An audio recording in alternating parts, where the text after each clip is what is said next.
Labas visiems, sveikinuosi ir vėl lietuviškai. Sugalvojau šiandien, kad nufilmuosiu jums vieną video apie savo darbą. Taigi, praeitas mano video buvo apie Singapūrą ir Melburną, o šįsyk sugalvojau, kad reikia pafilmuoti savo skrydį į Paryžių. Kadangi šiandien skrendu su savo viena draugiu, Urte, jie taip pat iš Kėdainių kaip ir aš. Dabar ruošiuosi iš tikrųjų darbą, jau yra 11 vakaro gal? Nežinau tiksliai. Bet žodžiu, mes turim 4 rytą pakilti, tai turiu 2 būti nakties darbe. Miegojau visą dieną, tai jo. Dar pabaigsiu dažytis, turiu susipakuoti lagaminą, nes kaip visą laiką nesusipakavusi. Ir turbūt pasišnekėsime arba Paryžiuje, arba dar prieš išeinant. Žiūrėsiu, kiek turiu laiko. Realybė. Lagaminas nesupakuotas. Dar neapsirengus. Ir už valandas turiu išvažiuoti. Bet pirmą reikia pavalgyti taip. Tai aš jau beveik pasiruošusi darbą, liko tik pasidažyti lūpas. Ir tik norėjau parodyti savo lūpų dažus, kadangi labai dažnai gaunu klausimų apie juos ir kaip išgaunu tokią spalvą. Tai iš tikrųjų įdomi istorija, kadangi aš ją kaip ir atradau, sakyčiau, dėl to, kad mano viena draugė naudoja būtent šią spalvą. Visi 3 produktai yra iš MAC. Ir man labai patiko nuotraukoje, kai pamačiau jos lūpų spalvą ir tiesiog paklausiu, ką naudoja. Ir jinai pasakė, kad naudoja MAC lūpų dažus. Ir aš tiesiog nusipirkau jį. Ir tai buvo gan pačioj pradžioj, man atrodo, kai tik tai pradėjau skraidyti. Tai po to pastebėjau, kad daugelis stiuardesių dažasi lūpas šiek tiek tamsiau negu taip raudonas, toks labiau gal į bordinę, tokią vyšninę spalvą. Ir aš šiaip pagalvojau, kodėl man nepabandžius. Ir kažkaip nenorėjau pirkti tiesiog naujo lūpdažio. Ir prisiminiau, kad turiu vienus lūpų dažus, kuriuos pirkau tiesiog rudenį. Ir man ši spalva labai graži. Ir nusprendžiau, kad galbūt reikia pamėginti pasidažyti pirmą su tą tamsią spalvą. Ir atvirkščiau pasidažyti tą ryškiai raudoną. Ir pažiūrėti, kas gausis. Ir nuo to laiko prisiekiu. Turbūt nei kartą nesidažiau kitaip. Dėl to, kad man tai taip prilipo.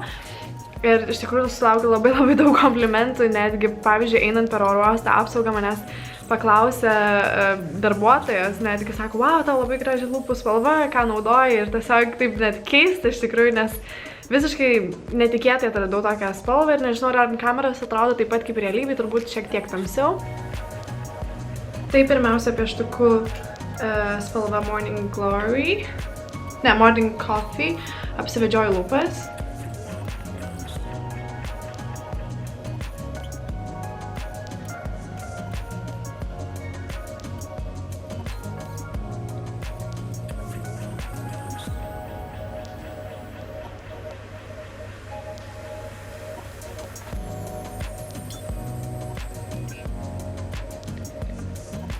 Atrodo štai šitaip, žinau, šiek tiek juokinga. Tas sekantis žingsnis yra lūpų dažai spalva Verve.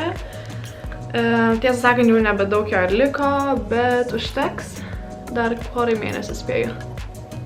Tiesiog va, užpildau taip. Ir sekantis lūpų dažai yra MAC Feels So Grand spalva. Ir jie yra skirsti. Ir labai gerai gaunasi.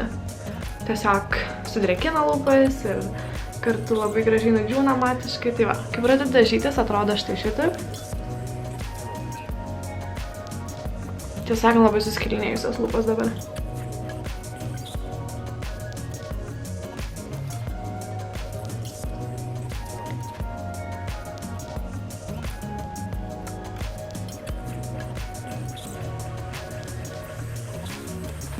Ir štai. Tai tokia mano raudonų lūpų paslaptis. Gerai, turiu 15 minučių, todėl turiu eiti jau į apačią ir skubėti į darbą. Iki. Jau esu darbe ir pasiėmiau šaltos latė, nes labai karšta. Ir sutikau vieną pažįstamą Tobijas. Hai! Tai va, dabar laukiu Urtės, kol jie ateis. Urtės lagaminas, mano lagaminas. Tai jau važiuojame į lėktuvą. Šiandien skrydis 6:40 minučių. Jau atvykome į viešbutį. Labai jaučiuosi pavargusi, nes visa naktis nemiegota ir jau čia rytas. Tai va, norėjau parodyti kambarį, labai paprastas.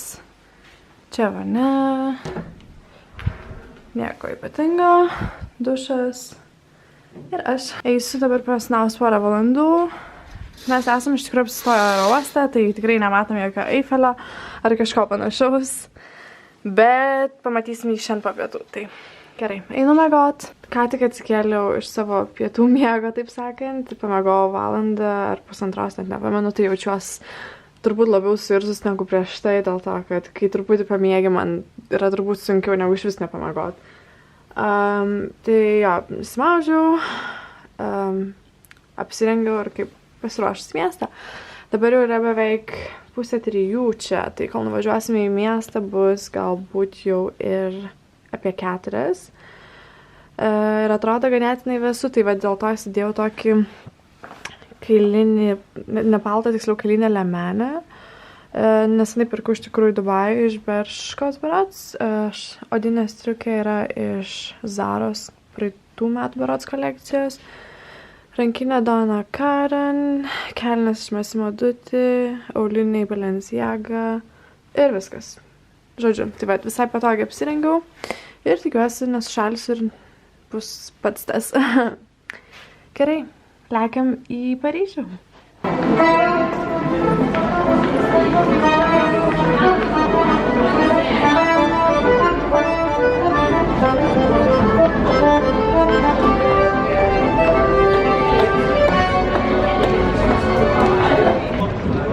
Look at this! Mielas Eifelio labas. Pasilgau.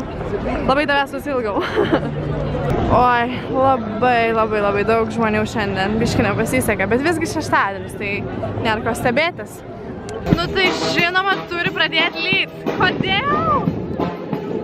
Bet žiūrėkit, kaip žmonės linksminasi.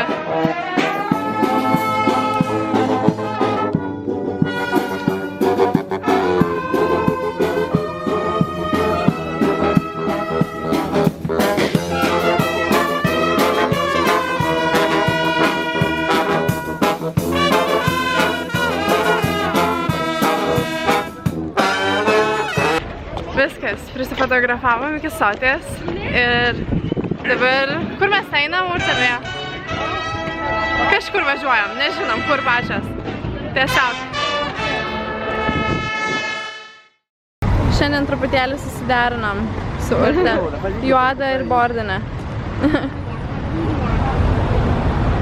Einam valgyti, nes iš skrandžių liks tik tai duobė greitai. Tik mums taip gali nutikti. Ateinam į restoraną, užsisakom pavalgyti ir dingsta elektra. Ir jau laukiam 20 minučių valgyti. Kodėl? Kodėl mums taip nutinka? Ne tik, kad alkanas, bet dabar jau ir piktas.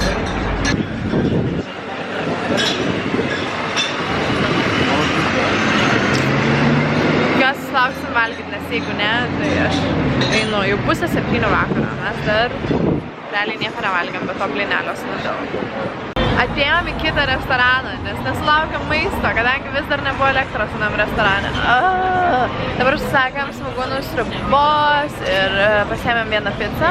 Tai sakė, per 10 minučių turi padaryti, tai labai tikiuosi, kad atneš greitai, nes jau mūsų alkio levelis yra 3000. Pagaliau sulaukiam savo maisto. Svogūnų sriubytė. Pizza, užsakėm peperonį, bet atnešė margaritą. Tiks. Yes, please. Realiai čia yra sūrio gabalas. Ne sriuba, bet sūrio gabalas. Bet jo, skanu.